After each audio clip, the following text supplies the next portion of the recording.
जी, बिस्मिल्लाहिर्रहमानिर्रहीम। मेरा ख़्याल आप लोग जो है ठीक होंगे। अब लेक्चर शुरू करते हैं क्योंकि आज का लेक्चर भी थोड़ा-सा लंबा है, इस वजह से जो है उसको हम शुरू करते हैं।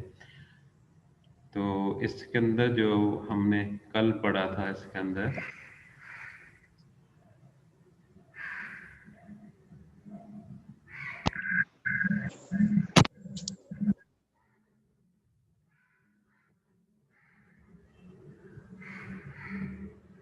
अच्छा, कल जो हमने इसमें इसके अंदर जो पढ़ा था, अभी जो लेसन हमने पढ़ा था उसके अंदर हमने कंपोनेंट्स ऑफ कंप्यूटर की हम बात कर रहे थे, जिसके अंदर हमने मेजर कंपोनेंट्स की बात की थी कि कौन-कौन से कंपोनेंट जिसके मेजर हैं। तो उसके अंदर जो है वो हमने कहा था कि कंप्यूटर सिस्टम जो है ये 4 इसके मेजर कंपोनेंट्स होते हैं। इसके अंदर इनपुट के बात की हमने की थी। इनपुट इसका मेजर कंपोनेंट्स के अंदर आ जाता है। दूसरा इसमें हमने आउटपुट की बात की थी कि आउटपुट इसमें फंक्शन हमारा होगा।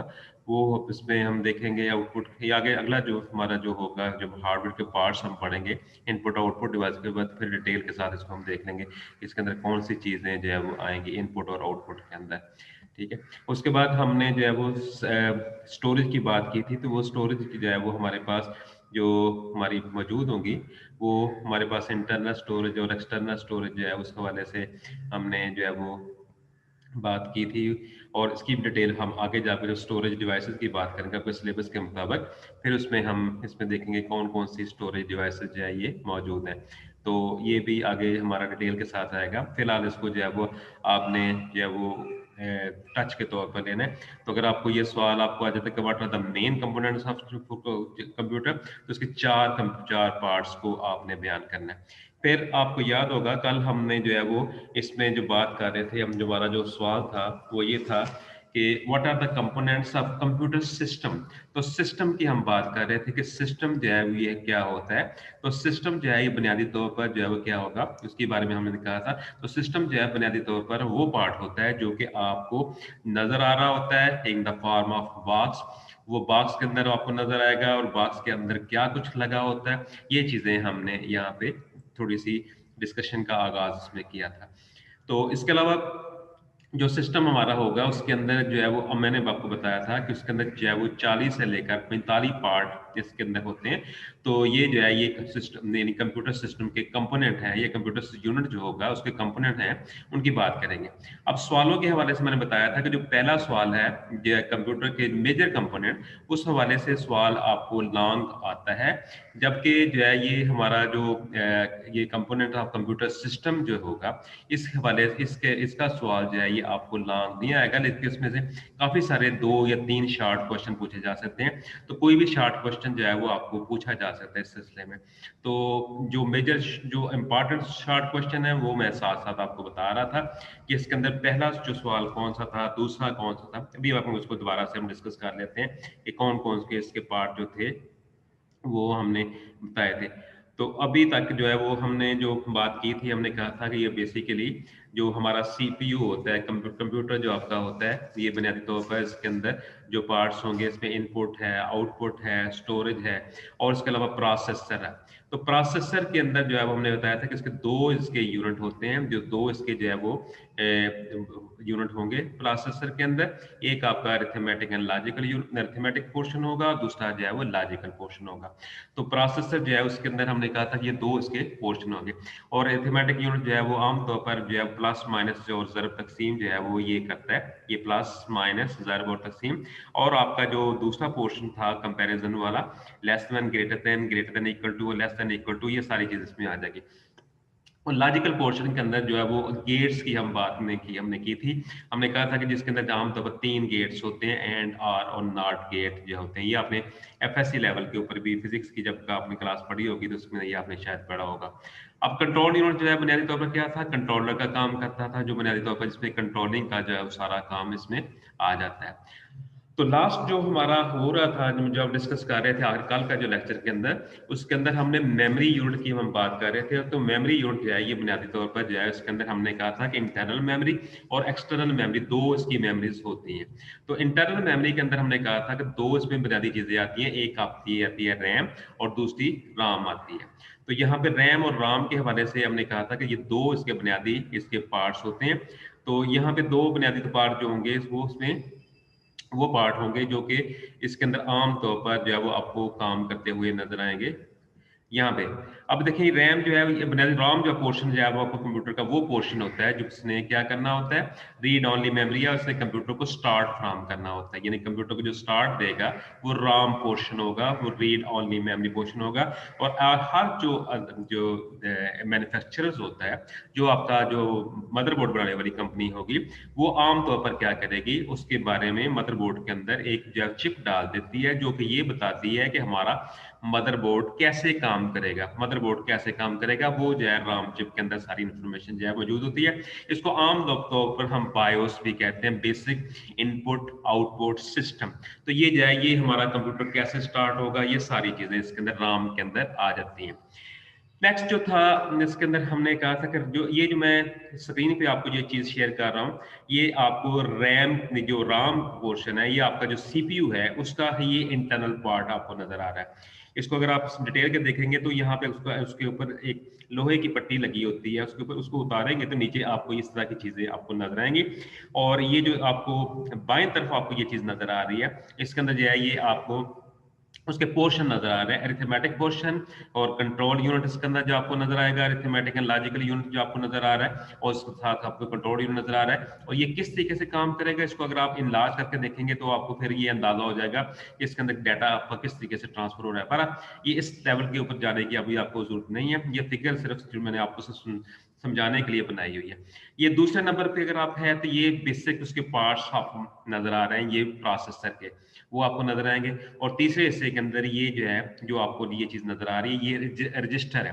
तो कल हमने थोड़ा सा रजिस्टर को टच किया था, हमने कहा था रजिस्टर बुनियादी तौर पर जो है वो हाई स्पीड मेमोरीज होती हैं इनसाइड द सीपीयू। सीपीयू के अंदर बड़ी हाई स्पीड की ये मेमोरीज जो है वो मौजूद होती हैं। तो ये हमने इंटरनल मेमोरी की बात की थी। फिर उसके बाद आप आते हैं इसके अंदर जब हमने इनपुट की बात की थी, ये हम आगे जाके पढ़ेंगे, आउटपुट भी हम आगे इंशाल्लाह जाके पढ़ेंगे। और कंपोनेंट ऑफ कंप्यूटर के अंदर जब हमने कहा था तो उसके अंदर हमने ये कहा था कि बुनियादी तौर पर कंपोनेंट जो है ये हमारे वो होते हैं जो कि सिस्टम यूनिट के साथ अटैच होते हैं। Main body of the computer या केसिंग जो उसको हम कहते हैं, उसको प्लास्टिक की या मेटल की बनी होती है और आमतौर पर इसमें डिफरेंट पार्ट्स जो है वो लगे होते हैं। मैंने जिस तरह बताया आपको 40 से 45 पार्ट इसके अंदर हो सकते हैं। उसको आमतौर पर सबसे पहली जो चीज बुनियादी चीज उसके अंदर मौजूद होती है वो मदरबोर्ड होता है। जो मदरबोर्ड आपको जहाँ पे स्क्रीन के बिल्कुल स्टार्ट के ऊपर ये चीज आपको नजर आती थी।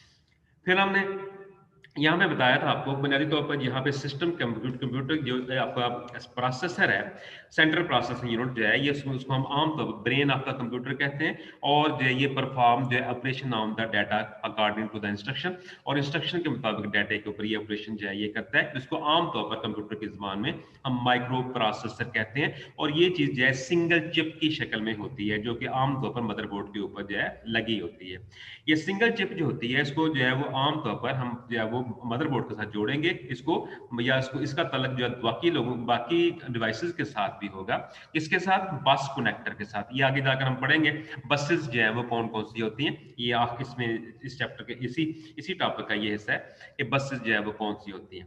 तो आजकल अगर आप देखें तो यहाँ पर हमारे यहाँ जो है मल्टी कोर प्रोसेसर जो है बन रहे हैं, जिसके अंदर आपका आ जाएगा डुअल टू कोर सिस्टम है, जिसके अंदर दो प्रोसेसर लगे होते हैं एक ही चिप के अंदर। एक सिंगल चिप के अंदर जो है वो दो क्लास जो है वो प्रोसेसर लगे होंगे जो कि डबल काम करेंगे। मतलब एक सिंगल प्रोसेसर अगर चार जो है वो 2 गीगा का प्रोसेसर है, तो जो आपका डुअल होगा वो तकरीबन 4 के अलावा होगा। 4 तो नहीं होता लेकिन उसको जो है वो उसको डुअल कर देते हैं हम, यानी 2.0 डुअल टू कोर इस तरह होगा। क्वाड कोर के अंदर आमतौर पर जो है वो 4 प्रोसेसर होते हैं सिंगल चिप के ऊपर। तो ये आपको सवाल मैंने बताया था कल भी, ये इंपॉर्टेंट सवाल है, ये शॉर्ट क्वेश्चन के अंदर 2017 के अंदर जो आपका पंजाब यूनिवर्सिटी का पेपर था उसमें भी ये आया हुआ था। अब ये जो कंट्रोल यूनिट है ये आपका जो है वो अरिथमेटिक यूनिट तो जमा तफरीक जरूर तकसीम करेगा। लॉजिकल यूनिट के अंदर जो है वो आपके आमतौर पर एंड और आर और नॉट गेट आ जाएंगे, और जिसके अलावा इस पर कंपेरिजन आ जाएगी। ये सारी चीजें जो है ALU में होगी। कंट्रोल यूनिट जो है ये बेसिकली एक लिहाज से देखा जाए तो ये एक किस्म का कंप्यूटर इंसान की तरह जो नर्वस सिस्टम है उसकी, जो अगर आप देखें दिमाग की जो मुख्तलिफ की जो नर्व्स हैं वो पूरी पैर से लेकर सर तक हर जगह पे ये नर्व्स जो फैली हुई हैं, और किसी जगह पे भी अगर हमें तकलीफ हो तो हमें महसूस होता है। इस तरह का यही सिस्टम जो है ये कंट्रोल यूनिट के अंदर भी मौजूद है, जो कि एक किस्म का नर्वस सिस्टम है जो कि जो है वो क्या करेगा, एक किस्म के सिग्नल जारी करेगा किसी चीज को कंट्रोल करने के हवाले से। ये डिटेल के साथ आपको ये हमने कल भी बताया था थोड़ा सा इसके बारे में। तो यहाँ पे जो हमारे पास जो कंट्रोल यूनिट है उसके अंदर आमतौर पर एक सिस्टम क्लॉक भी लगा होता है। जिस तरह हमारा दिल है जो धड़कता रहता है इसके अंदर, तो धड़कने के साथ वो खून को पंप भी करता है, और आमतौर पर जब पंपिंग के दौरान जो है वो हमारी ऑक्सीजन भी मुख्तलिफ पार्ट्स को ट्रांसफर होती है।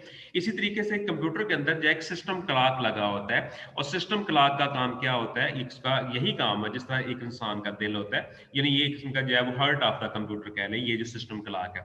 और सिस्टम क्लॉक की ये फिगर मैंने जो है स्क्रीन के ऊपर जो है आपके साथ शेयर की हुई है।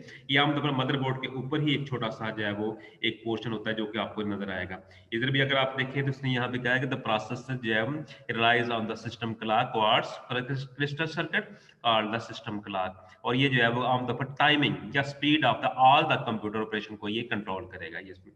ठीक है, उसके बाद क्लोजली ये लेटर जो आपको होता है ये सिस्टम टाइमिंग, यानी जो प्रोसेसर की जो टाइमिंग होती है, किस तरह कितने टाइम के अंदर किसी चीज को कंप्लीट करवाना है, वो सारी चीजें इसमें आ जाएंगी।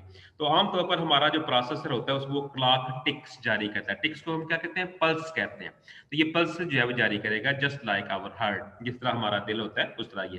तो आजकल के जो प्रोसेसर है वो उसमें आमतौर पर ये बिलियंस के लगभग जो है वो साइकिल्स जो है वो या उतनी दफा टिक्स पैदा होती हैं, लाखों की मिकदार में, करोड़ों की मिकदार के अंदर टिक टिक टिक टिक इस तरह की जो चीजें उसमें होती हैं। इसको हम आमतौर पर गीगाहर्ट्ज के नाम से कहते हैं। तो जो मॉडर्न कंप्यूटर उसके अंदर ये टिक्स जो है उनकी तादाद बहुत ज्यादा होगी। तो अगर टिक्स की हम बात करें तो ये क्या होगा, किसी जो है सिस्टम क्लॉक जो है वन ऑफ द जो है वो फैक्टर है जो जो कि इसको ऐसा करता है। तो speed of the system clock जो है वो क्या होगा, इनको ये आमतौर पर इनपुट आउटपुट की तरह या स्टोरेज के ऊपर इसका असर नहीं होता, लेकिन जो हम डाटा प्रोसेस कर रहे होते हैं उसके ऊपर हम जो है इसका ज्यादा असर होता है। फिर हमने यहाँ पे बात की थी कि यहाँ पे ये इसके अंदर जो है वो कौन कौन सी कंपनीज इसके अंदर आती हैं। तो ये आमतौर पर मैंने बताया था कल अभी आपको कि ज्यादातर जो है इसमें इंटेल है, AMD है, इसके अलावा IBM है, इसमें मोटरोला वगैरह जो है ये कंपनीज जो है इसमें बनाती हैं। और इंटेल के ज्यादातर प्रोसेसर हम आमतौर पर घरों के अंदर हम इसमें इस्तेमाल करते हैं। उसके अंदर जो है आमतौर पर पेंटियम है, सेलेरॉन है, जियॉन है, टाइनियम है, कोर 2 है, कोर 2 सिस्टम है हमारा। आजकल हमारे पास कोर टू डुअल सिस्टम के बाद हमारे पास जो है वो कोर i3 है, i5 है, i7 है, i9 तक ये सिस्टम जो है वो i10 जो है, ये सारे सिस्टम जो है वो आजकल हमारे पास ये दस्तयाब हैं जो हम लोग जो है वो यूज करते हैं। फिर हमने कहा था कि को प्रोसेसर की क्या होगा, हमने कहा था को प्रोसेसर जो है एक ऐसा सिस्टम होगा जो कि बुनियादी तौर पर ये फिगर आपको मैंने स्क्रीन में दिखा रहा हूँ, ये एक ऐसा सिस्टम होगा जिसके अंदर एक प्रोसेसर के साथ हम एक्स्ट्रा प्रोसेसर लगा देते हैं ताकि वो कुछ हमारी मदद करे। मसलन प्रोसेसर के साथ अगर मैथ का प्रोसेसर हम लगा दें, मैथ का को प्रोसेसर साथ लगा दें, अगर आप इसमें देखेंगे तो ये दो जो है वो साइड बाय साइड आपको ये चीजें नजर आ रही हैं। तो ये जो अगर इसको हम मैथ के प्रोसेसर की बात करें तो ये मैथ का को प्रोसेसर क्या करेगा, जो मुश्किल किस्म के मैथमेटिक्स सवाल होंगे उसको ये आसानी के साथ जो है वो ऑटोमेटिकली कवर कर देगा और उसको प्रोसेसर में भेजने की किसी इसको जरूरत नहीं पड़ेगी। तो ये चीज जो है वो को प्रोसेसर कहलाएगा। तो ये एक किस्म की एडिशनल प्रोसेस चिप होती है जो कि आमतौर पर प्रोसेसर की हेल्प करती है। फिर ये हीट सिंक का कल बता दिया था कि इसमें आमतौर पर कूलिंग के लिए इसको हम इस्तेमाल करते हैं। ये हीट सिंक जो है वो कूलिंग के उसमें फैन भी लगाया जा सकता है, और आमतौर पर फैन के अलावा जो है वो बाज़ औक़ात हम इसके अंदर पाइपिंग वाला सिस्टम भी इस्तेमाल करते हैं, जो उसको हम आमतौर पर हीट पाइप्स कहते हैं, इसको कहते हैं। वो आमतौर पर सिल्वर कलर के आपको जो है वो नजर आ रहे होंगे प्रोसेसर के ऊपर लगे हुए। तो ये भी हीट सिंक जो है वो करते हैं। फिर हमने छोटा सा इसमें सवाल पैदा हुआ था कि मोबाइल के अंदर कैसा क्यों नहीं, तो मोबाइल जो है क्योंकि वो बहुत थोड़ी तवानाई लेता है, लिहाजा उसको इसमें वहां पे फैन लगाने की जरूरत जो है वो नहीं है। फिर यहाँ पे नेक्स्ट जो नीचे जो है वो मैंने एक छोटी सी एक जो है वो यूट्यूब की वीडियो शेयर की हुई है आपके साथ। अगर आप कोई बंदा जो है वो प्रोसेसर की परफॉर्मेंस को चेक करना चाहे या इसकी वर्किंग देखना चाहे तो इस वीडियो पे जाकर इसको चेक करिए। किसी इंग्लिश जो यूट्यूबर था उसने ये बनाई थी, तो ये मैंने बारह उसको जो है वो शेयर कर दिया। अगर कोई देखना चाहे, टाइम जरूरी नहीं है इसको देखना, लेकिन अगर कोई देखना चाहे तो आप उसको जो है वो चेक कर लीजिएगा टाइम अगर आपके पास अवेलेबल होगा तो। जरूरी नहीं है इसको देखना, ये सिर्फ चूंकि आपने इसको लिखना है, इसको देखना होगा तो उसको देख लीजिएगा। आगे आ जाते हमारे पास रजिस्टर। तो रजिस्टर मैंने बताया था बुनियादी तौर पर ये स्मॉल जो है मेमोरीज होती हैं इनसाइड द सीपीयू। सीपीयू के अंदर छोटी छोटी मेमोरीज होती हैं जिनको हम आमतौर पर रजिस्टर कहते हैं, उनको बड़ी हाई स्पीड मेमोरीज कहते हैं। एक ऑब्जेक्टिव सवाल आपको आता है इम्तिहान के अंदर, वो ये आता है कि भाई विच इज द फास्टेस्ट, यानी ये ऑब्जेक्टिव के अंदर क्या होगा, कौन सी चीज जो है डिवाइस इसमें से फास्टेस्ट होगी। इसमें पूछा लिखा होगा रजिस्टर लिखा होगा, कैशे मेमोरी लिखा होगा, रैम लिखा होगा, राम लिखा होगा। तो सबसे तेज रफ्तार इसमें से क्या होगी आपकी रजिस्टर। सबसे ज्यादा तेज रफ्तार जो चीज है वो रजिस्टर, क्योंकि रजिस्टर जो है वो प्रोसेसर के अंदर है, उसके जो भी डाटा प्रोसेस होगा वो ऑटोमेटिकली खुद ब खुद ऑटोमेटिकली रजिस्टर के अंदर चला जाता है। ये तो आम तौर पर इसकी जो है वो साइज का थोड़ा छोटा होता है, लेकिन जिसमें डाटा बड़ा हाई स्पीड के साथ जो है वो प्रोसेस होगा और डाटा उसके अंदर जो है आ जाएगा। अब इनकी जो तादाद है अगर आप इसमें जिसकी जो है देखें तो आमतौर पर इसके अंदर जो है ये मेमोरी एड्रेस रजिस्टर है, इसके अंदर है मेमोरी बफर रजिस्टर है, इंस्ट्रक्शन रजिस्टर है, फिर जो है उसके अंदर हमारे पास अकोमोलेटर रजिस्टर है, इनपुट आउटपुट रजिस्टर है, स्टैक, ये सारे रजिस्टरों के नाम है। ये आपके लेवल के ऊपर इसको ये सिर्फ नामों के याद रखें, बाकी इसके जो है वो आपके डिटेल इसकी जाने की उसकी जरूरत नहीं है। फिर आमतौर पर इसके अंदर हमारे पास जो है वो पैरेलल प्रोसेसिंग होती है। पैरेलल प्रोसेसिंग क्या होती है, जिसके अंदर एक प्रोसेसर के साथ हम एक्स्ट्रा प्रोसेसर लगाते हैं, यानी समझ लें एक कंप्यूटर के साथ हम एक्स्ट्रा काम कर जो कंप्यूटर लगाएंगे और कुछ काम जो भी होता होगा उसको बांट देंगे। मतलब देखिए ऑफिस का आपने काम करना है तो एक कंप्यूटर जो है कुछ और काम कर रहा है, दूसरा कंप्यूटर कुछ और काम कर रहा है, तीसरा कुछ और काम कर रहा है, चौथा कुछ और काम कर रहा है। ये सारे आपके मिलकर अपनी जो पावर्स है वो एक सिस्टम को के पास उसको दे रहे हैं। उसको जिस तरह हम सुपर कंप्यूटर है तो सुपर कंप्यूटर के नीचे ऐसा नहीं होता कि वो बहुत बड़ा कंप्यूटर होगा, वो कंप्यूटर जो है वो मौजूद होगा लेकिन उसके नीचे अंदर अंदर जो है ये बहुत सारे सिस्टम काम कर रहे होते हैं, जिसको हम आमतौर पर क्या कहते हैं मल्टी प्रोसेसिंग कहते हैं। मल्टी प्रोसेसिंग वो सिस्टम होगा जिसके अंदर बहुत सारी मशीनें जो है मिलकर एक काम कर रही हो, जिसको हम आमतौर पर वर्क ग्रुपिंग कहेंगे। आगे पढ़ेंगे जाकर डाटा कम्युनिकेशन में जाकर कि वर्क ग्रुपिंग जो है वो ये क्या होती है। तो वर्क ग्रुपिंग के साथ क्या होगा, बहुत सारे लोग जब मिलकर एक प्रोजेक्ट पे काम करते हो तो उसको वर्क ग्रुप कहते हैं। तो यहाँ यही चीज जो है वो पैरेलल प्रोसेसिंग के अंदर भी हो रही होती है, जिसको हम मल्टी प्रोसेसिंग भी कहते हैं। और ये काम जो है वो आमतौर पर सुपर कंप्यूटर के अंदर जो है बड़ी इफेक्टिवली होता है। वहां पे एक कंप्यूटर मौजूद होगा, उसके साथ हम पैरेलल दूसरे कंप्यूटर भी लगा देंगे और कोई काम जो है उसको बांट देंगे कि फलां चीज ये करेगा, फलां ये करेगा, फलां ये करेगा, लेकिन अल्टीमेटली वो सारे एक मेन कंप्यूटर की मदद काम कर रहे हैं। इसको आमतौर पर पैरेलल प्रोसेस जो है वो कहते हैं। तो ये चीज सुपर कंप्यूटर में होगी। फिर उसके बाद इसमें अगर देखें तो यहाँ पे हमारे पास प्रोसेसिंग साइकिल होता है कि प्रोसेसिंग के दौरान कौन कौन सी चीजें इसमें होंगी। इसको आमतौर पर हम जो है वो FDX के नाम से कहते हैं। FDX fetch, decode and execute, ये तीन चीजें जो है इसके अंदर आती हैं। किसी डाटे को आप हासिल करेंगे, डाटे को आप जो है वो उसको प्रोसेस करेंगे और डाटे को आप उसको एग्जीक्यूट करवा देंगे। इसके अंदर रैम और प्रोसेसर दो चीजें जो है वो मेन इसका किरदार जो है वो होगा। तो ये मैंने स्क्रीन के ऊपर ये साइकिल को डिस्कस कर दिया है। इसके अंदर जो है वो हम आमतौर पर जो है डाटा फैच होगा नंबर 1 के ऊपर, डाटा जो है वो डिकोड होगा, पढ़ा जाएगा, उसको जो है वो एग्जीक्यूट करेंगे, प्रोसेस होगा और फिर उसको हम स्टोर कर लेंगे। तो इसको क्या होगा, फैच, डिकोड एंड एग्जीक्यूट, ये तीन इसके मेजर प्रोजेक्ट है। उसके बाद इसको स्टोरिंग इसकी जो है वो एक चौथा प्रोजेक्ट इसके अंदर आ जाता है। लेकिन मेजर जो तीन ही होते हैं, इंस्ट्रक्शन को हासिल करना, उसको डिकोड करना और उसको जो है आगे एग्जीक्यूट करवा देना। ये चीज जो है ये हमारे पास प्रोसेसिंग साइकिल कहलाता है। इसको हम फैचिंग, डिकोडिंग एंड एग्जीक्यूटिंग, ये पूरा साइकिल जो है एक चलता है। आगे थोड़ी सी दूसरी स्लाइड के अंदर ये जो है इसके अंदर थोड़ा सा इसको डिटेल के साथ मैंने कहा कि फैचिंग में, डिकोडिंग में और स्टोरिंग में क्या चीज होगी। नेक्स्ट जो प्रोसेसिंग के अंदर जो एक चीज अहम चीज होती है उसको हम कहते हैं पाइपलाइनिंग। पाइपलाइनिंग के अंदर क्या होगा, यहाँ पे हम इसमें बताएंगे कि आमतौर पर जो आपका डाटा जो होगा वो पुराने जो सिस्टम थे, पहले उसकी मैं इसकी बात कर लेते हैं। तो जो पुराने सिस्टम थे उसमें होता क्या था कि यहाँ पे एक इंस्ट्रक्शन जो थी वो एग्जीक्यूट होती थी, यानी उसमें क्या होता था, एक इंस्ट्रक्शन जो थी वो चलती थी, उसको जो है लिया जाता था, उसी को कंप्लीट किया जाता था। प्रोसेस जो है उस दौरान क्या होता था, ओनली वन इंस्ट्रक्शन जो है वो can be executed eight one time, यानी एक इंस्ट्रक्शन जो है एक वक्त के ऊपर ये वो चलती थी। अब जो प्रोसेस उस दौरान होता क्या था कि प्रोसेसर जो है वो जो कि वेट करता रहता था, यानी समझने के लिए वेला बैठा रहता था, यानी उसके पास कोई काम नहीं था, तो वो जो है वो प्रोसेस के दौरान जो है वो बिजी नहीं था, वो बिल्कुल खाली पड़ा हुआ था। तो लिहाजा इसके अंदर क्या होता है कि यहाँ पे इस तरह की जो चीज के अंदर जो है वो आमतौर पर जब एक जो है वो काम पूरा होगा तब दूसरा शुरू होगा। पहले शुरू में ऐसे होता था, लेकिन आजकल सूरत हाल क्या है कि पाइपलाइनिंग की वजह से हम मुख्तलिफ किस्म के प्रोसेसर को एट द स्पॉट शुरू करवा सकते हैं।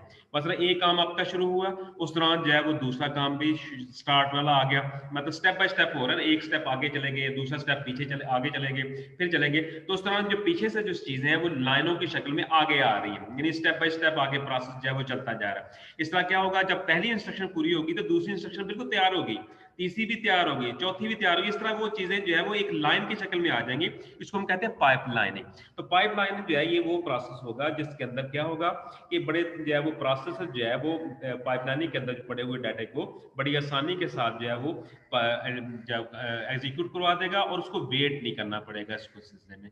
ठीक है, तो उसके बाद इसमें हमारे पास जो है आगे नेक्स्ट आ जाता है इंस्ट्रक्शन कोड फॉर्मेट आता है कि इंस्ट्रक्शन की शक्ल क्या होगी। तो यहाँ पे आमतौर पर जो इंस्ट्रक्शन की शक्ल होती है, पहले ऑपरेशन कोड होता है कि करना क्या आपने, ऑपरेशन जो कोड होगा इट्स जो है वो ऑपरेशन कोड की हम बात करें तो कहता है कि it indicate the type of the action to be performed by the computer.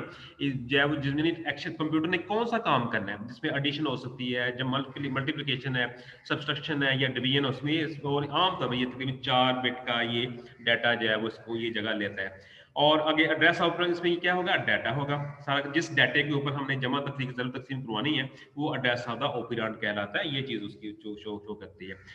बाकी इंस्ट्रक्शन के अंदर क्या होगा, आमतौर पर कंप्यूटर को हम इंस्ट्रक्शन जो है देते हैं, डाटा ट्रांसफर इंस्ट्रक्शन होती हैं, डाटे को भेजना, डाटे को जमा तफरीक जब्त करना, ये दूसरी इंस्ट्रक्शन होगी। इनपुट आउटपुट को इंस्ट्रक्शन देनी, ये अलग अलग इंस्ट्रक्शन होगी।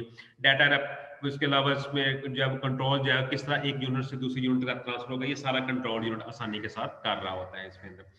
फिर मैंने आपको थोड़ा सा पढ़ाया था, जब आपको याद होगा कि कंप्यूटर के अंदर डाटे की शक्ल क्या होती है। तो कंप्यूटर के अंदर डाटे की शक्ल क्या होती है, आपको बताया था, ये होती है 0 और 1 की शक्ल में, यानी कंप्यूटर में डाटा 0 और 1 की शक्ल में होता है। ये आमतौर पर इसको आमतौर पर क्या कहते हैं, बिट और बाइट कहते हैं। बिट का हमने नाम दिया था कि इसके अंदर हमने बिट कहा था कि 0 भी बिट है और 1 भी बिट है। तो ये जो है data representation inside the computer हमने बताया था कि ये in the form of bits होगा। और कलेक्शन ऑफ द 4 बिट्स, वो 4 बिट्स जो है ये निबल कहलाती है। और collection of the 8 bit is called 1 bite.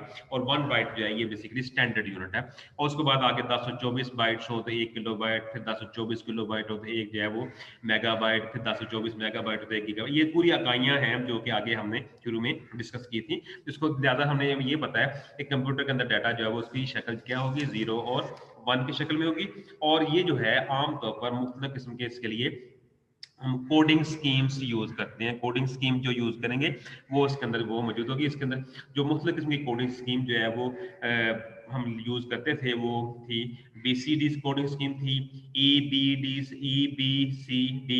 जो है ये कोडिंग स्कीम थी। आपकी किताबों में ये चीजें होंगी लेकिन उसको पढ़ने की जरूरत नहीं है, ये सिर्फ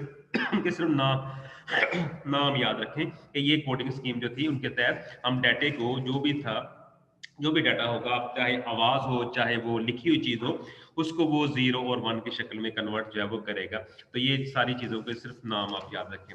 फिर उसके अंदर हमने जो है वो यहाँ पे कहा था कि कंप्यूटर के अंदर डाटा जो है वो कैसे ट्रांसफर होगा, ये हमने इसमें देखा था। आगे जो है हमारे पास मेमोरी यूनिट जो थी इसके अंदर, ये ऑलरेडी हम डिस्कस कर चुके हैं। इस सिर्फ तस्वीरें जिसकी जरा चेक कर लीजिएगा। तो ये इसके अंदर जो रैम के बाद अब आ जाते हैं हम कि मेमोरी यूनिट जो है ये हमारा क्या होता है। अब मेमोरी यूनिट जो है वो क्या होगा, जो ऐसी चीज जो उसने आपके सिस्टम के अंदर डाटे को कंट्रोल करना है, याद रखना है, उसको मेमोरी हम पार्ट्स कहते हैं, यानी जिस सिस्टम को जो है करेगा, जो रखेगा अपने पास। The component of the computer that is used to store the data in an instruction is called the memory. यानी जो डाटे और इंस्ट्रक्शन को कंट्रोल करेगा उसको मेमोरी कहते हैं। और ये आमतौर पर जो है इसके अंदर एक या ज्यादा चिप के ऊपर ये चीज मुश्किल होती है। अगर अपने मदरबोर्ड को आप चेक करेंगे तो वहां पे एक रैम भी लगा सकते हैं, दूसरी भी लगा सकते हैं, चार हम रैम उसके साथ जो है लगा सकते हैं रैम्स के अंदर। तो ये चीज जो है वो आमतौर पर एक किस्म का सर्किट बोर्ड होता है जो कि हम मदरबोर्ड के ऊपर हम लगाते हैं। आपके मोबाइल के अंदर भी ये रैम मौजूद होगी और दूसरी चीज़ों की जगह पे भी ये रैम को लगाया जाता है। तो इसके अंदर आम तौर पर जो है इसके जो है वो मेमोरी जो है वो आम तौर पर क्या चीज़ स्टोर करेगी, इसके अंदर ऑपरेटिंग सिस्टम जो आपका होगा, विंडो हो सकती है, दूसरी चीज़ हो सकती है, ये उसकी उस चीज़ को स्टोर करेगी। जो प्रोग्राम हमने चलाने हैं वो मेमोरी की जो है वो स्टोर करेगी और इसके अलावा जो भी डाटा उसको हम दे रहे हैं वो सारी की सारी जो है वो चीज़ें वो स्टोर करेगी। तो ये जो है ये हमारे पास जो है वो उसको हम स्टोरेज कहते हैं। ये तो क्या होगा, ये मेमोरी जो है ये मेन मेमोरी जो है वो हमारी होती है, जिसके ऊपर आप ये देख रहे हैं कि ये इसमें चिप नजर आ रही है। ये हर इसमें मल्टीपल चिप्स भी होती हैं जिसके ऊपर डाटा आपका जो है वो स्टोर होता है। फिर इसके बाद इसके अंदर जो डाटा आपका होगा इसके अंदर बहुत सारे सेल्स होते हैं, बहुत सारे सेल इसके अंदर मौजूद होंगे जो इसके अंदर जो है पाए जाते हैं। अब ये जो सेल होते हैं, ये सेल जो है ये आम तौर पर इसकी जो अरेंजमेंट होती है मुख्तलिफ तरह की बिट और बाइट की शक्ल में।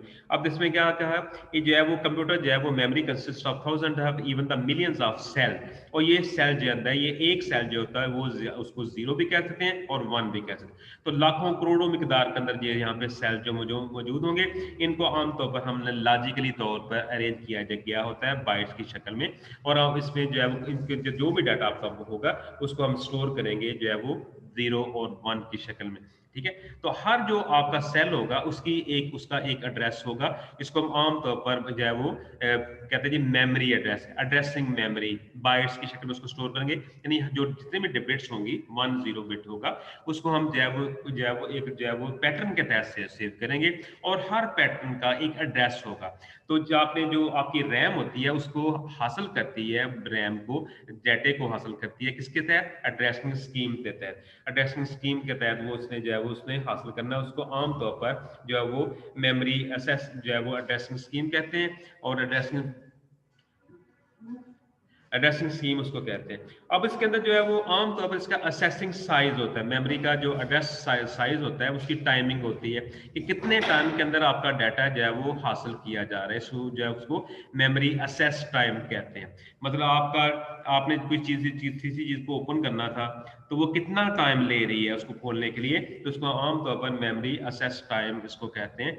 ये जो चीज है ये मेमोरी असेस टाइम कहते हैं। ये time taken to take time, इसमें जो अमाउंट ऑफ टाइम जो है required to process the repeat the data instruction. किसी इंस्ट्रक्शन को कंप्लीट करने के लिए जितना टाइम हमें जरूरत पड़ेगी उसको हम आमतौर पर जो है वो मेमोरी असेस टाइम कहते हैं। यानी असेस मतलब उस तक रिसाई करना। फिर इसके बाद मेमोरी का साइज मुख्तलिफ हो सकता है, जैसे मैंने बताया इसके अंदर जो है मेमोरी आजकल जो पुराने जमाने के अंदर मुख्तलिफ तरह की मेमोरीज थी जिसके अंदर जिसका साइज जो है छोटा होता था, लेकिन आजकल अगर आप देखें तो ये 1 GB हो गया, 2 GB, जिसके बाद 4 GB तक रैम की लगी होती है आपके सिस्टम के अंदर। लेकिन उसको आप चाहें तो उसको 8 कर दें, फिर इसको जो है वो 16 कर दें, यानी 16 GB तक कर लें। फिर उसके बाद जो मतलब इसको जितना चाहें आप बढ़ा सकते हैं इसको, तो सिस्टम जो है ये उसके ऊपर ये डिपेंड करता है। अब ये टाइप ऑफ मेमोरी की हम बात करते हैं, दो तरह की जो है वो मेमोरीज होती हैं, एक आपके पास वोलाटाइल होती है और दूसरी होती है नॉन वोलाटाइल। तो वोलाटाइल मेमोरी आपकी जो है वो जिसको हम आमतौर पर कहते हैं कच्ची, यानी कच्ची चीज जो होती है उसको हम कहते हैं ये वोलाटाइल। यानी इसको जिसके अंदर डाटा टेम्पररी तौर पर हो, यानी आर्जी तौर पर डाटा उसके अंदर मौजूद, उसको हम कहते हैं जी वोलाटाइल मेमोरी कहते हैं। यानी जिसके अंदर डाटा आपका जाया होने का चांस, जो ही लाइट चलेगी जो कुछ भी रैम के अंदर मौजूद था वो सारा का सारा जाया हो गया, खत्म हो गया, उसको आमतौर पर कहते हैं वोलाटाइल। और जो इसके मुकाबले के अंदर हम जो है वो कहते हैं नॉन वोलाटाइल, जो आपकी राम चिप है वो नॉन वोलाटाइल है। वहां पे जो भी डाटा आपका मौजूद होगा उसको हम जाया नहीं होता, लाइट चली भी जाएगी तब उसके ऊपर कोई फर्क जो है वो नहीं पड़ता। ये नॉन वोलेटाइल होती है। अब रैम की जो है मुख्तलिफ की शक्लें होगी, डी रैम होगी, डायनामिक रैम कहलाती है, स्टैटिक रैम कहलाती है। उसके अलावा इसमें हमारे पास जो है वो मैग्नेटो जो है वो रेजिस्टिव रैम कहलाती है। तो ये जो है थोड़ी सी मैंने जो एक स्लाइड शेयर की है आपके साथ, ये इसके अंदर ये इसकी डिटेल जो है वो लगा दी है कि ये चीज़ें जो है वो क्या होती हैं। आमतौर पर डायनामिक रैम जो है मस्ट ये आमतौर पर ज़्यादातर हमारे यहाँ आजकल इस्तेमाल हो रही है। एक स्टैटिक रैम जो है कंपैरेटिवली डायनामिक से थोड़ी सी फास्ट होती है, तेज रफ्तारी के साथ ये काम करती है। ठीक है, ये चिप्स जो है वो मस्ट भी जो है वो एनर्जाइज, उसको जो है वो हम हमेशा उसको तवानाई देनी पड़ती है और उस तवानाई देने के साथ साथ इसको हम जो है वो आगे इसको लेके चलते हैं। तो स्टैटिक रैम जो है वो हमारी जो है वो थोड़ी सी वो होती है जो थी फास्ट होती है, और आमतौर पर इसको जो है वो कंपैरेटिवली चिप जो है ये faster and more reliable and the जो है वो and variant of the DRAM है।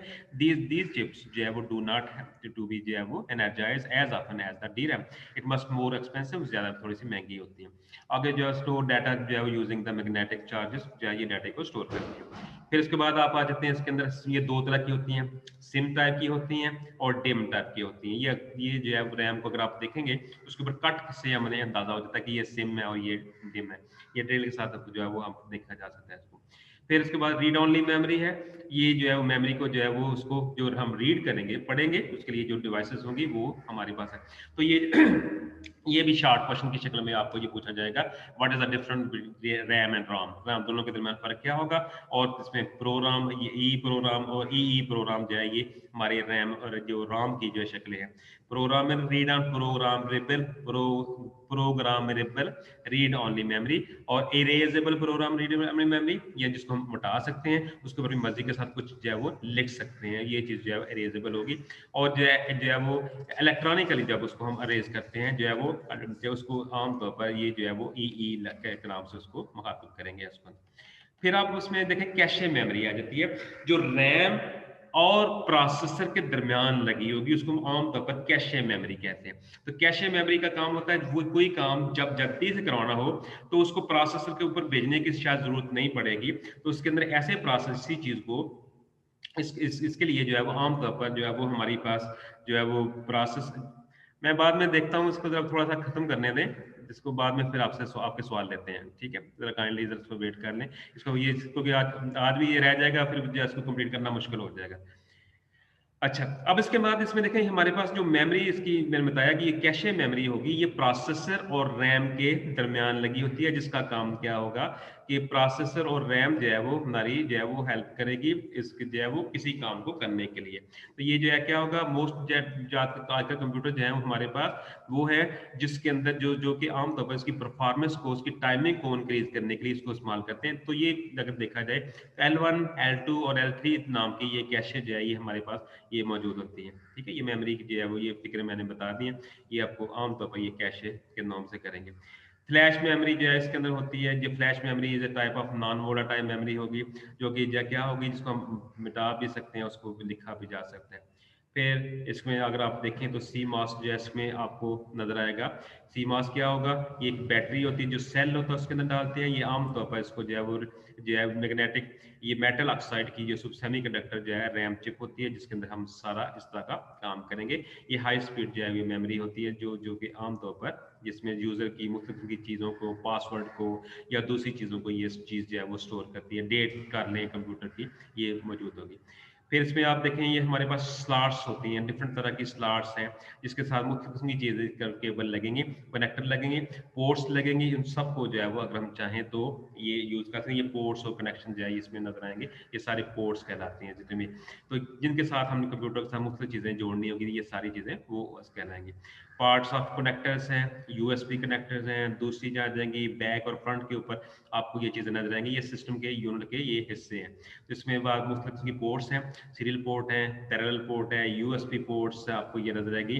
जो पैरेलल पोर्ट्स हैं ये सारी थोड़ा थोड़ा ब्रीफली तौर पर जो है ये मैंने स्लाइड जो है वो शेयर कर दी है ताकि आप उसको यूज देख सकें। फिर आप ये देखें फ्रंट के ऊपर जो आपको मुख्तलिफ कनेक्टर जो है वो आपको नजर आएंगे, मुख्तलिफ की पोर्ट्स हैं जो कि ये काम करती है नजर आएंगे। तो ज्यादातर सवाल ये सारी पोर्ट्स हैं वो है जो कि आपको सिस्टम के साथ लगी हुई नजर आती है इस तरह की जहाँ पे। फिर इसके बाद जो है वो इसमें जो लास्ट जिसमें जो चीज़ें आती हैं बसेस की बात करते हैं, तो बसेस जो होती हैं वो डाटे को जो लेके जाती हैं तो उसको हम आमतौर पर बसेस कहते हैं, और ये सिस्टम का बड़ा अहम किस्म का चीज़ मौजूद होती है। तो इसमें एड्रेस बस होगी, सिस्टम बस होगी, एड्रेस बस होगी, डाटा बस होगी और कंट्रोल बस जो है ये मौजूद होती है। ये भी बड़ा इंपॉर्टेंट सवाल है, शार्ट क्वेश्चन की शक्ल में आपको पूछा जाएगा कि what are the type of buses. तो डाटा बस जो होगी सिर्फ डाटा लेके जाएगी, एड्रेस बस जो है ये करेगी कि डाटा आपका कहाँ पे पहुंचाना है, और कंट्रोल बस ने जो काम करवाना होगा उसके मुताबिक ये जो है उसको लेके जाएगी। फिर यहाँ पे बेस आता है जहाँ पे ये चीज़ें हमने लगानी होती है, और लास्ट वन चीज़ जो है इसमें पावर सप्लाई है, जिसके अंदर मुख्तलिफ उनकी कलर की केबल्स आपको नजर आती है, और हर केबल मैंने बताया था आपको कि मुख्तलिफ कलर की केबल जो है मुख्तलिफ वोल्टेज के लिए जो है वो इस्तेमाल करते हैं आमतौर पर। तो ये जो चीज़ें हैं ये सारी की सारी सिस्टम यूनिट का ही हिस्सा था। तो बहरहाल ये इसको मैंने थोड़ा सा ब्रीफली तौर पर थोड़ा सा बताने की कोशिश की है। बाकी आपकी बुक्स पे बहुत अच्छा जो है बड़ी डिटेल के साथ लिखा हुआ है। जो आपकी पीएम सीरीज है उसके अंदर ये चैप्टर नंबर 2 तकरीबन ये सारा ही इसमें आ जाएगा। तो इसके बाबत जो है वो कंप्यूटर की स्पीड जो है उसको ये आमतौर पर रजिस्टर पे, रैम पे, सिस्टम क्लॉक के, कंप्यूटर बसेस पे और आमतौर पर कैश मेमोरी के ऊपर इसका जो है वो इनसार जो है वो होता है। ठीक है, अब मैं आपको जो है वो अनम्यूट कर रहा हूँ सबको। ठीक है, लो जो है पास मैं कर रहा हूँ, आप कुछ जो कोई सवाल हो तो जरा काइंडली पूछ लीजिए। जी जी बोले। सर ये जो आपने सारा चैप्टर पढ़ा दिया ये हमने सारा याद करना है? नहीं, सारा नहीं याद करना। आपने जो मेजर पहला मैंने सवाल कराया था ना जिसमें कंपोनेंट्स ऑफ कंप्यूटर का मेजर पार्ट्स थे, इसमें जो है वो इनपुट था, आउटपुट था, प्रोसेसर था। प्रोसेसर के बारे में डिटेल के साथ याद कर लीजिए। तो वो एक लॉन्ग सवाल आपको आएगा। शॉर्ट क्वेश्चन इसमें से सिर्फ आपको आएगा डुअल टू कोर वाला, डिफरेंस का पूछा जा सकता है, लेकिन जो है उसको थोड़ा ब्रीफली देख लें इसमें। ठीक है, प्रोसेसर को ज्यादा लेकिन सर ये जो सर ने आपने रैम रोम और बसेस वगैरह की टाइप्स ये सारी करनी है या ये क्या करना है इनका?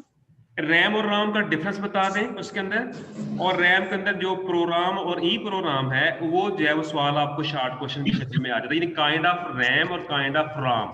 ये जरा इसको शॉर्ट क्वेश्चन की शक्ल में याद कर दीजिएगा इसके। ठीक है, ये जो है ना इसके अगर आप देखेंगे बस टाइप ऑफ काइंड्स के राम। नाम ही याद करने हैं? जी जी दोबारा बोले। बस रैम और रोम की जो टाइप्स हैं उनके सिर्फ नाम ही याद करने हैं या आगे उनकी एक्सप्लेनेशन भी याद नहीं, करनी है? उनको डिफरेंस आ जाएगा ना, उनका डिफरेंस सवाल पूछा जाएगा इम्तिहान के अंदर, यानी प्रोग्राम और ई प्रोग्राम के अंदर बारे में डिफरेंस पूछा जा सकता है। रैम की जो टाइप्स हैं उनके बारे में डिफरेंस पूछा जा सकता है, सिम और डिम के बारे में पूछा जा सकता है। ये जरा छोटे छोटे सवाल है, ये जी सर आपने पढ़ाया ही बहुत जल्दी है, कुछ समझ में नहीं आया इस चैप्टर में से। जी सर। सर बिल्कुल ही कंप्लीट हो गए तो।